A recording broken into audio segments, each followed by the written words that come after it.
Science Podcast. My name is Tyler Bublitz, and welcome back to the third Sunday of Advent for the week of December 15th, 2024, and I'm excited to have you here. I'm excited to dig into this week's podcast, and I'm excited that we are in the season of Advent. I have stated this before. I enjoy the process of trying to mentally slow ourselves down to be able to prepare for what is coming. And it's so countercultural to everything that we experience. It's nice to be able to take a moment and really process and prepare and think about what was it like to prepare for the first time of the coming of Christ, and what does it mean for us now to be preparing for the second time of Christ, and remembering that and thinking about that, and how are we doing that currently. I think a lot of those things are really important, and I think it's something that really does help our own faith. It helps us be able to think about how can we be growing, how can we be making this more real day after day for us. How do we make sure that we are preparing a way for not only us, but those around us, for future generations? How have past generations prepared for us to be able to have this faith? I think a lot of these things all come together, which ties in really well to the question from last week, which was, where are you preparing the way for future generations, human and non-human? And we got a really good response from one of our listeners who reiterated, think about those who've done that for us. And the example that this person used is the area in which I'm in was a heavy logging area. And when it was logged 200 years ago, the only thing that was really left were young seedlings that weren't seen as anything. And yet, when we look now, some of those seedlings that were left are now upwards of 200-year-old trees. They provide the history. They may be different. The area and everything around them may be much different than when they were initially growing.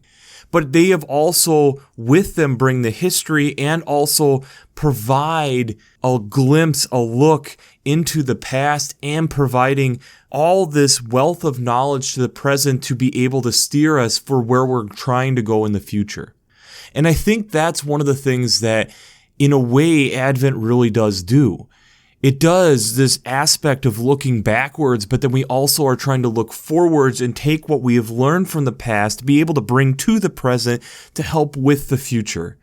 And I think that's a very important exercise for us to be doing within our faith, be able to do within life around us, being able to look around us and see where nature's doing that. And I think all these things come together, and it helps us to understand the passing of time, the passing of tradition, the passing of history, and how there is an important aspect of that. And it is essential for us to be able to continue to grow and experience what this faith is really all about. So let's just jump into it. The Old Testament text this week is out of Zephaniah chapter 3, verses 14 to 20. This is praise. It is the recognition of how we should be singing praise to God and recognizing how Jerusalem does not need to fear as we get out of verse 16. Do not fear, O Zion. Do not let your hands grow weak. The Lord your God is in your midst, a warrior who gives victory. He will rejoice over you with gladness and renew you in his love. He will exalt over you with loud singing. This idea of how we shouldn't be crippled by what we have to do. We shouldn't be absorbed with the fear of what potentially is coming and the things and the persecution. Again, the people of Israel are going through hard times here with Zephaniah, but this idea of how stay strong within the faith, keep your hands on the wheel, recognize how God is continuing to work and strive and is in your midst and helping you through this and is going to be able to help you with those different oppressions, with the things that are causing you to be outcast as we're getting into 19 and 20, and will be brought back into the family of God. This recognition of how we are part of something much bigger than what is going on at the current moment. The psalm this week is out of Isaiah chapter 12, verses 2 to 6. And this is then that recognition yet again that we do not need to fear, but this recognition that our salvation, this recognition of who we are and whose we are is the Lord's. And in doing that, this brings joy. This provides water to the wells. This provides the filling of the energy and life that we are needing to be able to proclaim who God is and be able to share that and live that out and be able to recognize that our faith is what is the contagious thing that should be shared with people all around us. The New Testament text, the epistle text, is out of Philippians chapter 4, verses 4 to 7. Rejoice in the Lord always. Again, I say rejoice, coming out of verse 4. And this recognition also coming out of verse 6. Do not be anxious about anything, but in everything by prayer and supplication with thanksgiving, let your requests be known to God, and that the peace of God that surpasses all understanding will guide your heart and your minds in Christ Jesus, verses 6 and 7. This recognition of how we should be rejoicing and letting this be known, but in that we do not need to fear. We do not need to be scared. We do not need to huddle up and just stay stagnant. That this is something that we need to continue to give to God, let God deal with it, and recognize that the joy of life will come through us through Christ Jesus. And recognizing in that this then allows us to have peace. We have a recognition that God has our back, that God is with us, that is going to continue to provide our support in what we're needing. The gospel text this week is out of Luke chapter 3, verses 7 to 16. This starts in a really interesting way. John, with the crowds coming out to be baptized, and shouts out, "You brood of vipers, who warned you to flee from the coming wrath? Therefore bear fruits worthy of repentance, and do not begin to say to yourselves, we have Abraham as our ancestor, for I tell you, God is able from these stones to rise up children of Abraham." This idea of how do not be living on this past. Do not be living on the historical of what has come, but recognize that we need to be able to bear fruit now and cut down the things that are not bearing fruit. So then people are asking, what should we be doing? John then responds with, if you have 2 coats, share it with somebody who doesn't have any coats. If the tax collectors then are asking as they're being baptized, what should we do? Do not collect more than what's prescribed to you. The soldiers are asking, what should we do? Do not extort money from people by threats and false accusations, and be satisfied with your wages. People then start stating, is this the Messiah that's coming? John then kind of states, I baptize you with water, but one who is more powerful than I is coming. I am not worthy to untie the strap of his sandals. He will baptize you with the Holy Spirit and fire. In verse 16, and again continues with the idea of how the chaff, which is around the seed, protecting the seed, but it's nothing, will be burned up. The things around us that are not of worth, and that God is coming for the seeds, is coming for the meat and potatoes, coming for the actual true good of what we have within our faith. And that's what God is searching for and searching out. But before we jump into how faith and science come together this week, we have to do a shameless plugs for Working Preacher. If you haven't checked out Working Preacher, I'd highly recommend it. Between the Sermon Brainwaves podcasts or commentaries or discussions, since I'm not an ordained minister, I use them on a weekly basis to help give me some ideas and direction and ways to be looking at it. There is over 10 years of different commentaries going through these, different podcasts going through the different readings. I really enjoy having that great resource over there. And so if you haven't checked out workingpreacher.org, I'd highly recommend it. I'd also highly recommend checking out the Revised Common Lectionary coming from Vanderbilt's Divinity Library. I really enjoy how they lay out the text week to week, along with going through a lot of these different minor holidays, especially as we're getting into now, where you have the different, even Christmas Eve, Christmas Day, all the different settings and different services that you can be using for that, New Year's Day, a lot of different texts over there that I'm not going to be able to get into this year.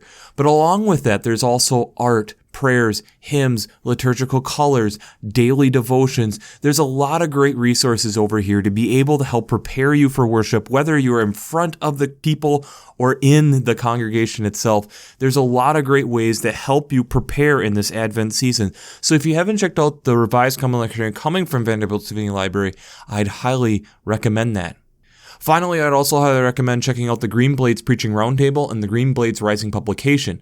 This is either a weekly reflection or a monthly newsletter that takes in ecological echoes, implications, and urgencies, along with the different resources and events that are going on and things that might be worth checking out and looking into.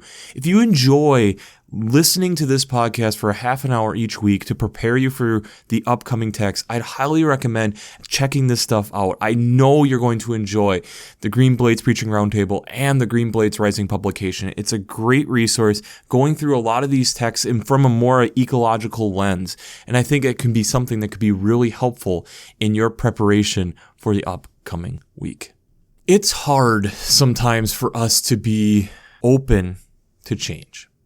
We like being able to have our accomplishments hung on a wall and be able to reference them and be that as a somewhat defining characteristic of ourselves. You know, if you think about even our job resume, a job resume is a history of who you've been and the accomplishments of who you've been.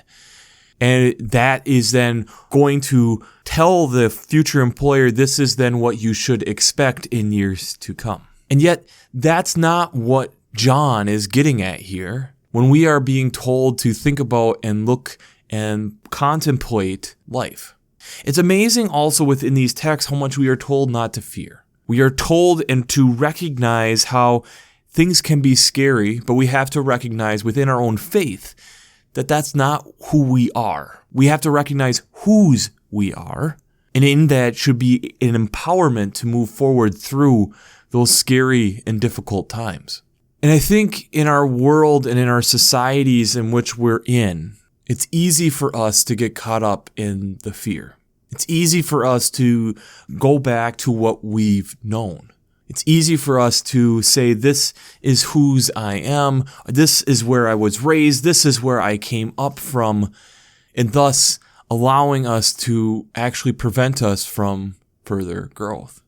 The funny thing is when you think about science in and of itself, it doesn't allow itself to do this. Because there's so few things that we allow ourselves as scientists to take as wholehearted fact, it causes us to constantly be challenging ideas and forcing us to move forward, even when that's very difficult, even when that causes a lot of questioning and doubt. And right now, there is one that seems to be potentially starting to wrap up, but it isn't fully concluded. It's this thing called Hubble's tension, which comes from Hubble's constant. And so today, we're going to go a little bit more into astronomy, and let's talk a little bit about what this all is. But in order for us to really be able to have a good conversation about this, we need to understand how we got there. We need to rewind about 110 years ago. So let's just jump into it. So about 110 years ago, we had Einstein publish his paper of understanding the theory of relativity. And this is the idea that mass in space is in a 4D space. And that means when you have an object with mass, it can actually curve the fabric of space-time, and thus allowing for some interesting things to go on, but it's bending space and the space around it, and thus it can curve space.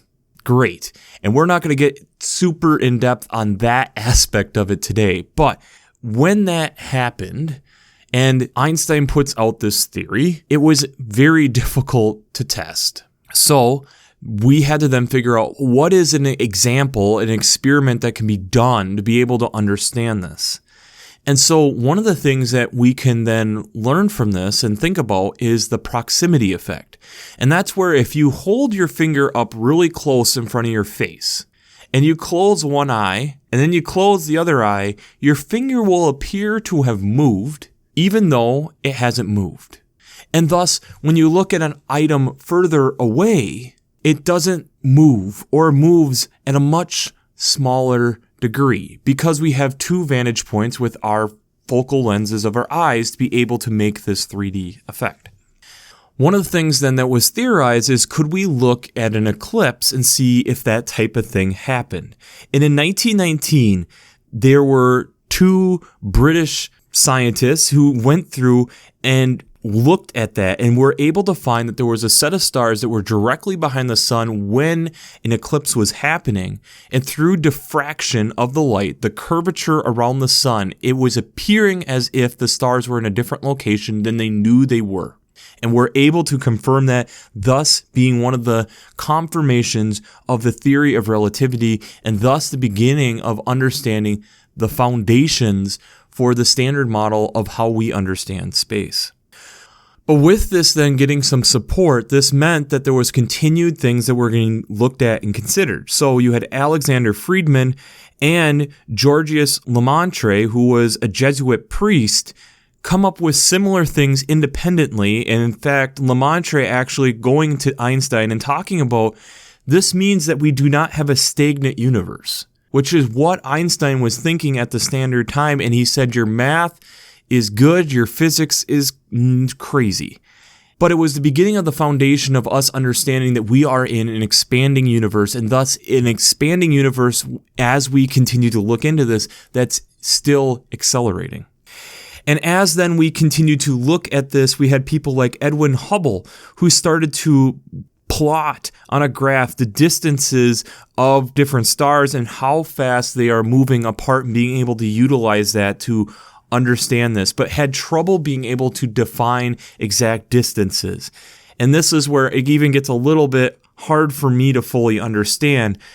But you had Henrietta Swan Leavitt then was able to figure out that there were these bright stars in the sky called Cephids. And as these Cephids would work, they would get brighter and dimmer over time.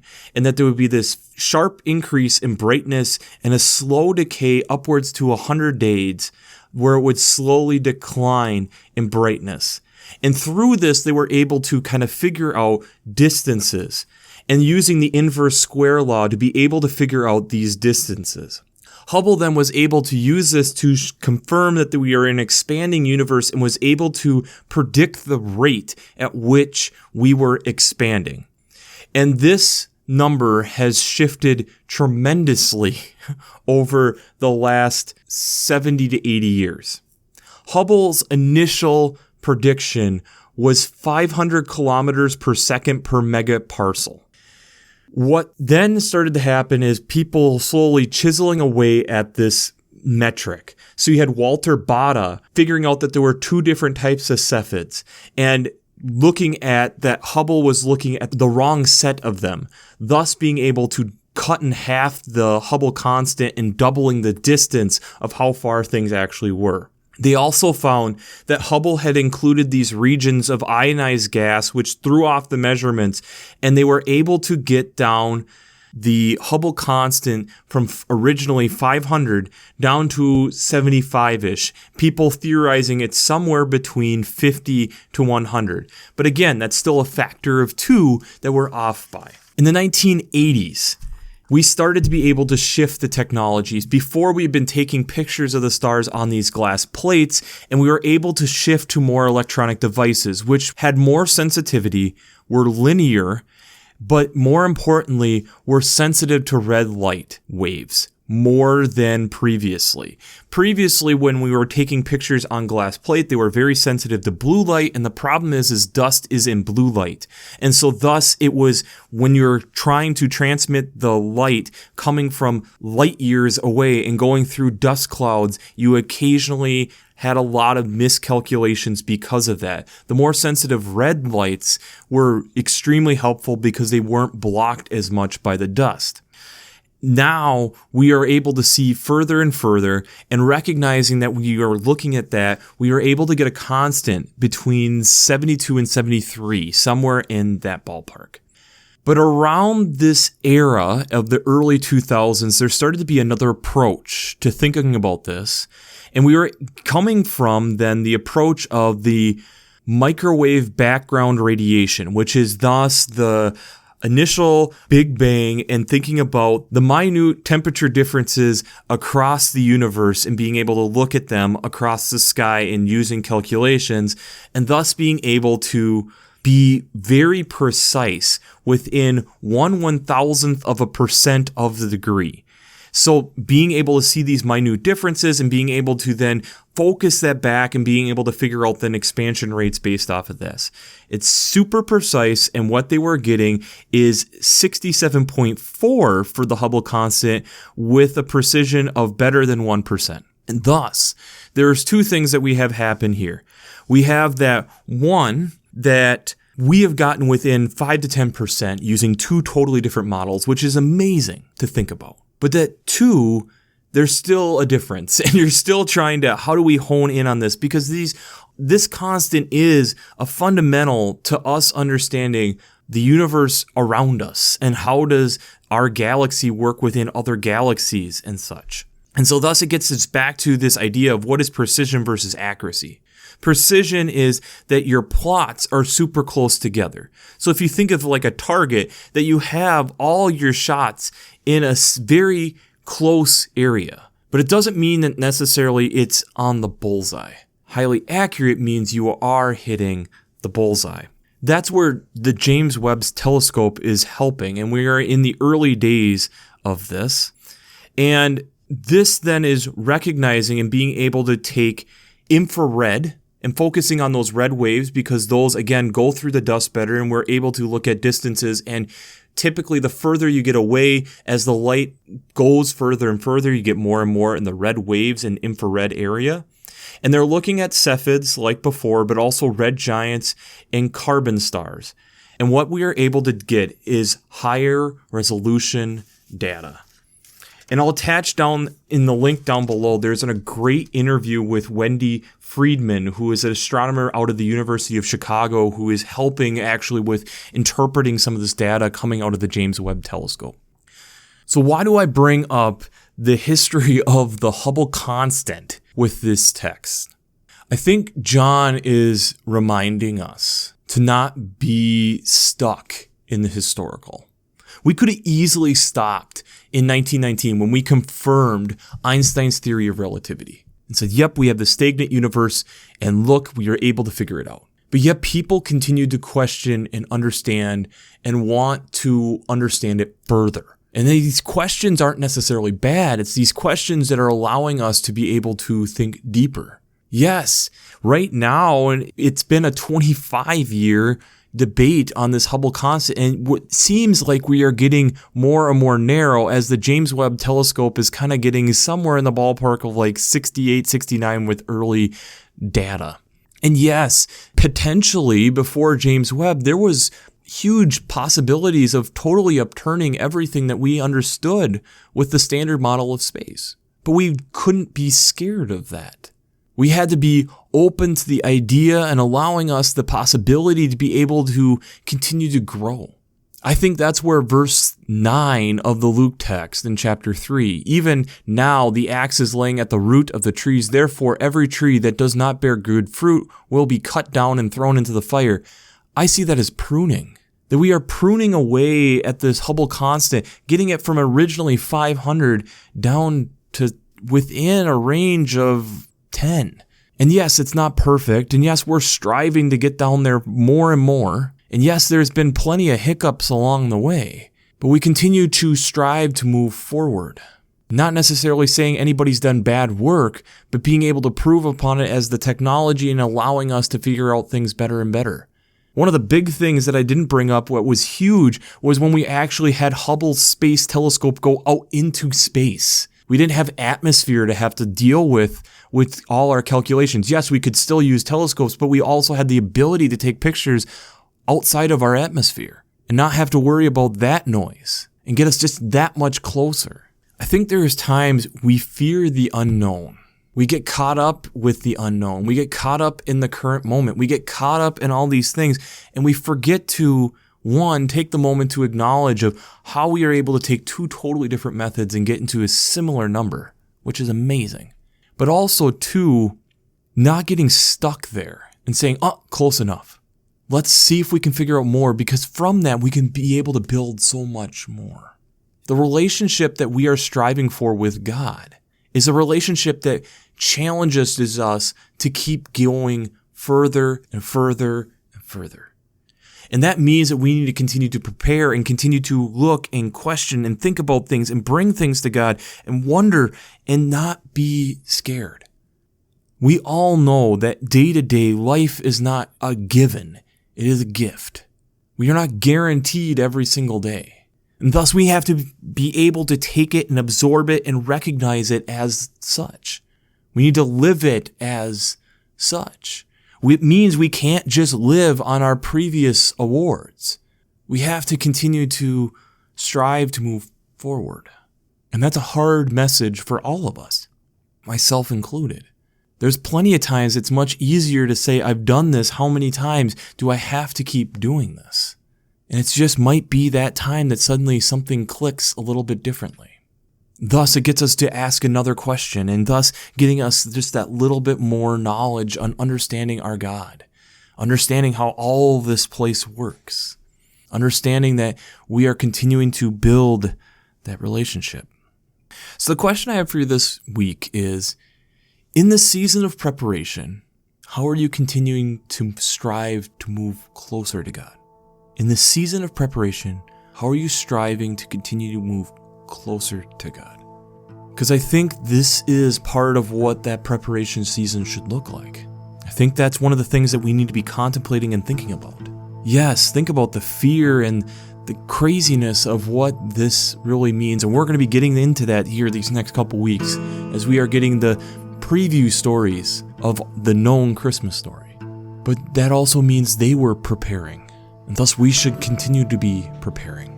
Continuing to be asking questions, continuing to think about things, continuing to look at things from a new way, allowing us to, as we continue to learn, to be able to rejoice, be glad. And yes, there might be tension, like the Hubble tension, but not be anxious about it. Recognizing that as we continue to work on it, the answers will slowly reveal themselves. Because that's part of what science is built on. But it's also something of how our faith should be built on as well. So, we'll wrap this up as we always do. I pray God blesses you through your faith and amazes you through science.